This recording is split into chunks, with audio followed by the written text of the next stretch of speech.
ভাই এই বেচারা টেয়া দিছে বয়স সাইদের এই টাকাগুলো মসজিদে দিবার কথা আপনারা বলছে কে? আমি দিছি সাইডে সাইডের রাগে অভিমানী কইছি না, না, আপনি কোন হাদিস দিয়া কে বলছে আপনারে বেটার পরিবার বউ বাচ্চা তখন না খায় মরবো? হেরারে টাকা দিবেন, ঠিক আছে কিনা?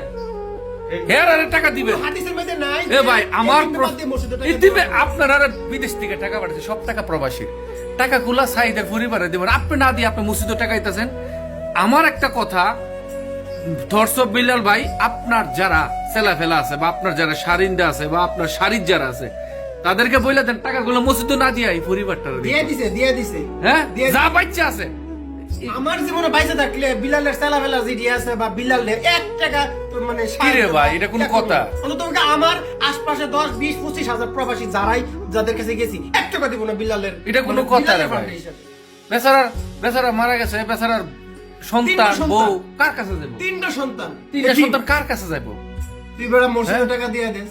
এটা কোন কথা? মসজিদে তো সারা পৃথিবীর মানুষ টাকা দিতেছে, বাংলাদেশের সবাই টাকা দিতেছে, এদের পরিবারে কয়জন টাকা দিব? কালকাতার পরিবার খবর লইতো না। এটা কোন কথা? এটা ভাই আমরা মানি না, এটা মানি না, এটা মানি না। হিংসা করছে।